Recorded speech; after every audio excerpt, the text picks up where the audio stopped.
आज हम जिस मुद्दे पर बात कर रहे हैं वह सुंदरकांड की सबसे विवादित बना दी गई चौपाई पर है। सुंदरकांड के दोहा संख्या 58 के बाद चौथी और पांचवी जो चौपाई आती है उसके अंदर आता है, प्रभु भल कीन मोह सिख दीनी, मर्यादा पुन तुमरी कीन्ही। ढोल गंवार शूद्र पशु नारी, सकल ताड़ना के अधिकारी। यहाँ जो अलग अलग विवेचक हैं, व्याख्याकार हैं, उन्होंने ताड़ना शब्द का अपना अलग मत प्रस्तुत किया है और ज़्यादातर लोगों ने ताड़ना को दंड से अभिप्रेत किया है।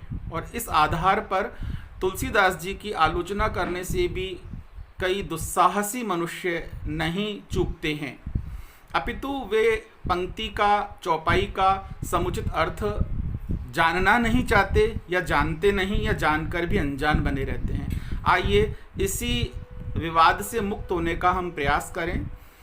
यदि हम हिंदी के बहुत अच्छे शब्दकोशों में देखें तो ताड़ना का केवल एक अभिप्राय नहीं दिया गया है, ताड़ना के बहुत सारे अभिप्राय हैं। और वैसे किसी शब्द का केवल एक ही अर्थ नहीं होता है, बहुत सारे अर्थ होते हैं।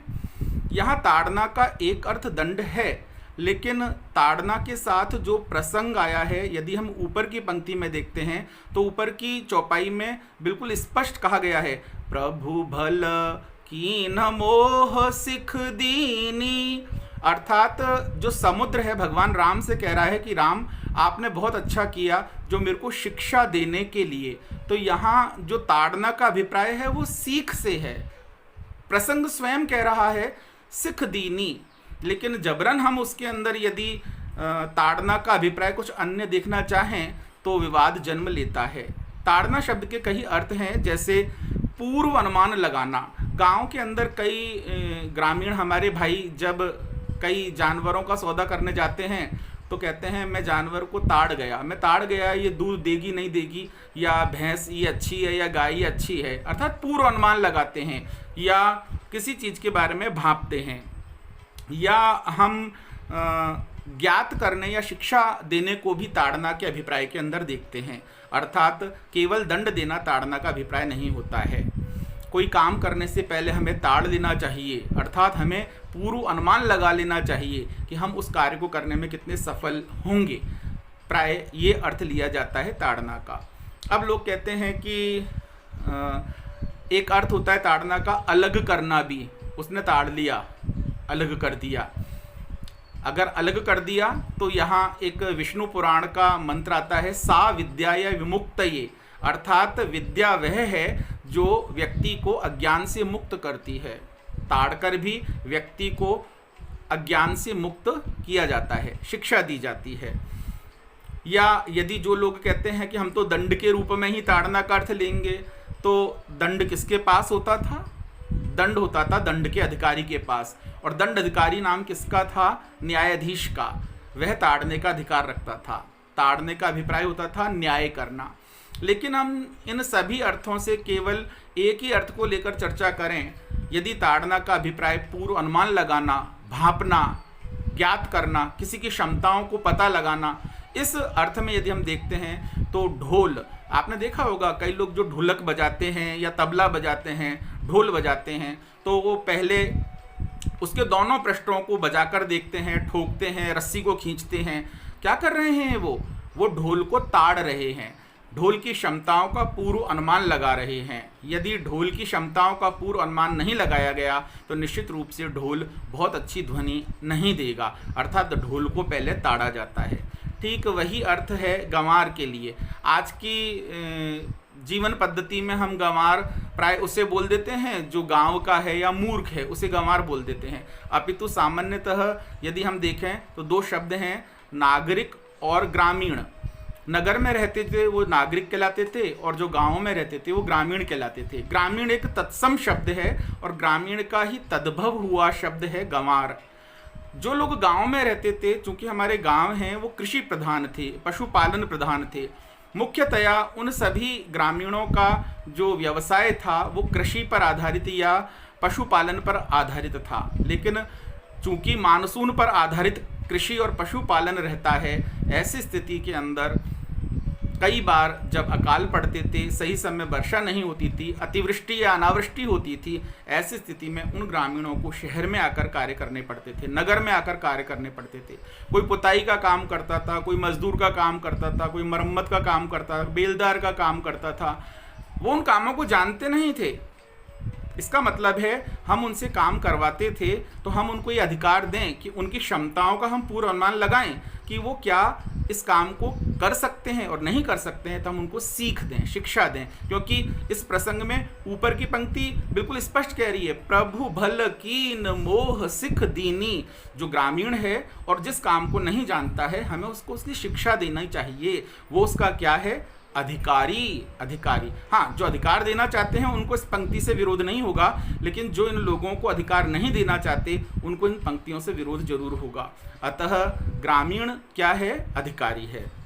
अगला इसके अंदर जो शब्द है वो आता है शूद्र। शूद्र अमूमन आज की तारीख में कुछ लोग एक जाति विशेष से या कुछ जाति के समूह से ले लेते हैं, अपितु शूद्र का अभिप्राय या शूद्र का अभिप्राय जाति से नहीं है। यदि हम उदाहरण देखें, मीराबाई का एक पद आता है तो मीराबाई उस पद के अंदर भगवान कृष्ण की रूप आराधना का वंदन करते हुए कहती है, शुद्र घंटिका कटितट शोभित नैना बने विशाल। अर्थात भगवान कृष्ण के कमर में छोटी छोटी घंटियों की इकाई शुद्र घंटिका, कटितट शोभित, कटी के या कमर के किनारे शोभायमान हो रही है। इसका अभिप्राय हुआ शूद्र का मतलब होता है सब यूनिट्स, छोटी छोटी इकाइयाँ। हमारा जो समाज था, यदि हम पारंपरिक रूप से देखें तो छोटी छोटी इकाइयों में वर्गीकृत था। जैसे कुछ सोने बनाने का काम करते थे, स्वर्णकार थे, कुछ चर्मकार थे, कुछ कुंभकार थे, कुछ कृषक थे, कुछ कपड़ा बनाने का काम करते थे। इस प्रकार सारी व्यावसायिक इकाइयाँ अलग अलग छोटे छोटे यूनिट्स के अंदर बटी हुई थीं। उन्हें क्षुद्र इकाइयाँ कहा जाता था। अगर हम भूगोल पढ़ते तो उसमें बताया क्षुद्र ग्रह, तो क्षुद्र ग्रह का मतलब होता है छोटे छोटे यूनिट्स वाले ग्रह।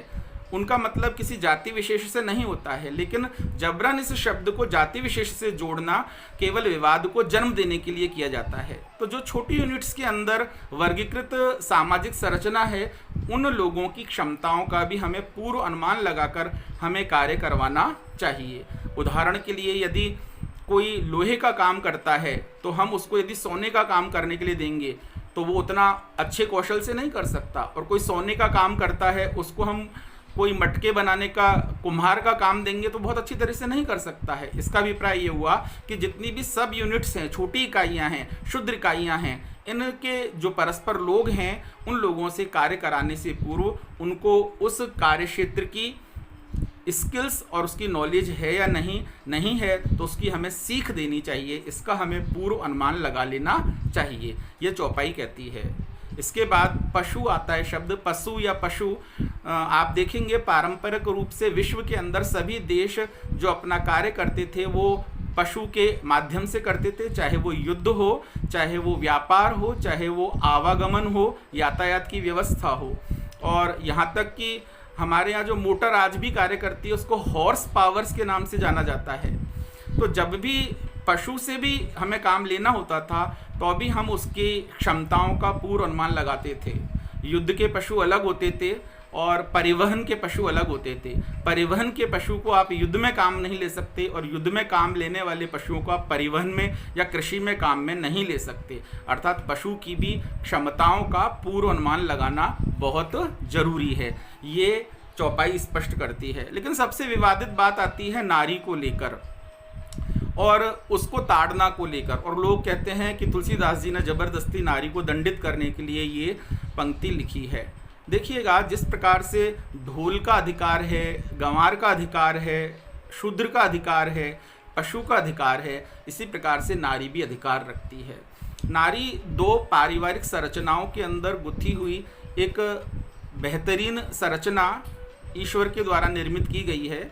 जब उसका पारिवारिक पक्ष यदि हम देखते हैं तो उसका पीहर पक्ष अलग होता है और उसका ससुराल पक्ष अलग होता है। पीहर पक्ष की जो सांस्कृतिक लोकाचार, रीति नीति, खान पान, बोल चाल, भाषा शैली अलग होती है, और जब वो ससुराल में आती है तो उनमें काफ़ी परिवर्तन देखने को मिलता है। अर्थात वो एकदम समायोजित नहीं हो पाती अपने ससुराल के अंदर।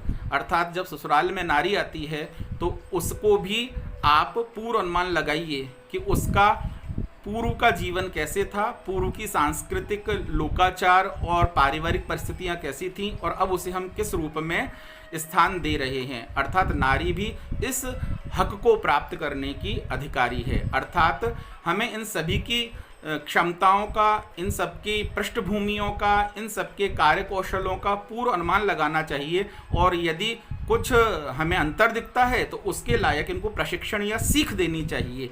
यही इस चौपाई का अर्थ है। यदि इस पूरे संवाद को हम यदि देखें तो सुंदरकांड के इस अंतिम प्रसंग के अंदर इस संवाद को बोल कौन रहा है? इस संवाद को बोल रहा है समुद्र, और समुद्र एक जड़ व्यक्ति बताया गया है। और इसमें एक चौपाई भी आती है जिसके अंदर ये कहा जाता है, समुद्र स्वयं कहते हैं कि गगन समीर अनल जल धरनी, इनकह नाथ सहज जड़ करनी। अर्थात जो आकाश तत्व है, हवा तत्व है, अग्नि तत्व है, जल तत्व है, पृथ्वी तत्व है, इनकी जो प्रकृति है वो जड़ मानी गई है, चेतनता इनमें नहीं होती है। अर्थात इनको जो प्रकृति के द्वारा कार्य दिया गया है, ये स्व विवेक के बिना उस कार्य को करते हैं। तो चूंकि इस संवाद को एक जड़ व्यक्ति या समुद्र या जल कह रहा है, तो कभी भी समाज के अंदर किसी जड़ व्यक्तित्व द्वारा की गई विवाद की दशा पर बुद्धिमान लोग उसके ऊपर अनावश्यक रूप से तूल नहीं देते हैं और विवाद नहीं करते हैं। लेकिन समझिए, यदि इस पर हम विवाद करते हैं तो आप किस पर विवाद कर रहे हैं कि जड़ व्यक्ति के द्वारा बोली गई पंक्ति या उक्ति के ऊपर विवाद करते हैं। फिर भी कई लोग तुलसीदास जी को नारी का निंदक होने का आरोप लगा देते हैं। यदि वे नारी के निंदक होते तो बाल कांड के अंदर प्रारंभिक श्लोक के अंदर वह कभी भी स्त्री की वंदना पहले नहीं करते, वो सरस्वती की वंदना पहले करते हैं और गणेश की वंदना बाद में करते हैं। वह लिखते हैं वंदे वाणी विनायकौ, वाणी यानी सरस्वती की वंदना पहले, गजानन जी की वंदना बाद में। हम लोग अपने घर में गजानन जी की वंदना पहले करते हैं और बाकी देवी देवताओं की बाद में करते हैं। दूसरे श्लोक के अंदर वो कहते हैं भवानी शंकरौ वंदे, अर्थात जो भवानी है, दुर्गा है, पार्वती है, उसकी वंदना पहले और शंकर की वंदना बाद में। उसके बाद कहते हैं सीता राम गुण ग्राम पुण्यारण्य विहारणौ, अर्थात सीता की वंदना पहले और राम की वंदना बाद में। अगर वो नारी के निंदक होते, आलोचक होते, तो वो ऐसा नहीं लिखते, पुरुष पहले रखते, नारी बाद में रखते या नहीं भी रखते। अगर हम अरण्य कांड के अंदर शबरी और राम का संवाद देखते हैं तो अरण्य कांड के अंदर भी विनय की पराकाष्ठा को लांघती हुई शबरी कहती है अधम ते अधम अधम अति नारी, तिन मह में मति मंद अघारी, कह रघुपति सुन भामनी बाता, मानव एक भक्ति कर नाता। वहाँ शबरी अपने आप को मतिमंद कह रही है, तुलसीदास जी नहीं कह रहे या राम जी नहीं कह रहे। तुलसीदास जी तो राम जी के मुख से क्या कहलवाते हैं कि कह रघुपति सुन भामनी बाता, वह उस स्त्री को जो अपने आप को अधम कह रही है उसको माँ के समान दर्जा दे रहे हैं। और क्या कह रहे हैं कि मैं पुरुष या स्त्री का नाता नहीं मानता, मैं तो केवल भक्ति का नाता मानता हूँ। अर्थात गोसाई तुलसीदास जी स्त्री और पुरुष में भेद कर किसी चौपाई की रचना नहीं करते हैं, चूँकि पात्रों के प्रसंग होते हैं और वो पात्रों के प्रसंग में वह पात्र बोलता है उसकी मनोदशा के अनुसार। यदि अगली पंक्ति में ही हम देखें तो तुलसीदास जी लिखते हैं जाति पाति कुल धर्म बड़ाई, धन बल परिजन गुण चतुराई, भक्तिहीन नर सोहई कैसा।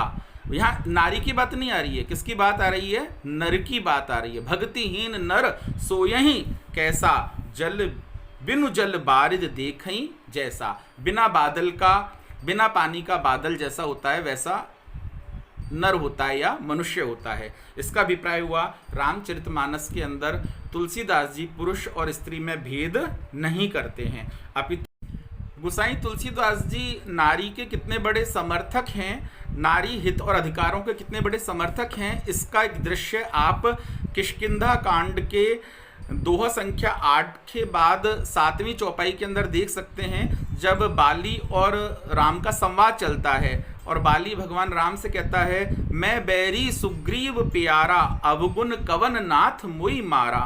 तो भगवान राम उत्तर देते हैं, या कह दो तुलसीदास जी उत्तर देते हैं, अनुज बधु भगनी सुत नारी सुन सठ कन्या सम ए चारी।